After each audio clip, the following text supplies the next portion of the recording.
નમસ્કાર દર્શક મિત્રો, એસડી ન્યૂઝ ગુજરાતી ચેનલ પર આપનું સ્વાગત છે અને હું આપની સાથે વૈશાલી પોવારુ કરીશું નજર આજના સમાચારો પર। દીવથી દીવ નાગવા બીચ પર હોમગાર્ડનું અશોભનીય વર્તન, પ્રવાસી સાથે મારઝોડનો વિડીયો વાયરલ થયો છે। દીવના નાગવા બીચ પર એક ચોંકાવનારી ઘટના સામે આવે છે। હોમગાર્ડ જવાને એક પ્રવાસી સાથે અશોભનીય વર્તન કરતો વિડીયો સોશિયલ મીડિયા પર વાયરલ થયો છે। એસડી ન્યૂઝ ગુજરાતી ચેનલ આ વિડીયોની કોઈપણ પ્રકારની પુષ્ટિ કરતું નથી। વિડીયોમાં સ્પષ્ટ દેખાય છે કે હોમગાર્ડ જવાન એક પ્રવાસીને પગથી પાટું મારી રહ્યો છે। આ ઘટના દરમિયાન અન્ય પ્રવાસીઓએ પણ આ દ્રશ્ય જોયું અને ત્યાંથી જતા રહ્યા હતા।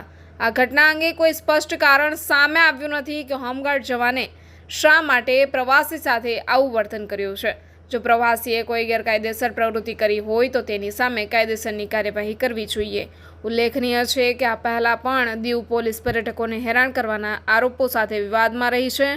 ઘટનાએ ફરી એકવાર દીવ પોલીસની કાર્યપ્રણાલી સામે પ્રશ્નો ઊભા કરી રહ્યા છે। પ્રવાસીઓ સાથે આવું અશોભનીય વર્તન પર્યટન સ્થળની પ્રતિષ્ઠાને નુકસાન પહોંચાડી શકે છે। રિપોર્ટર અબ્દુલ ઘાંચી, એસડી ન્યૂઝ ગુજરાતી, ઉના।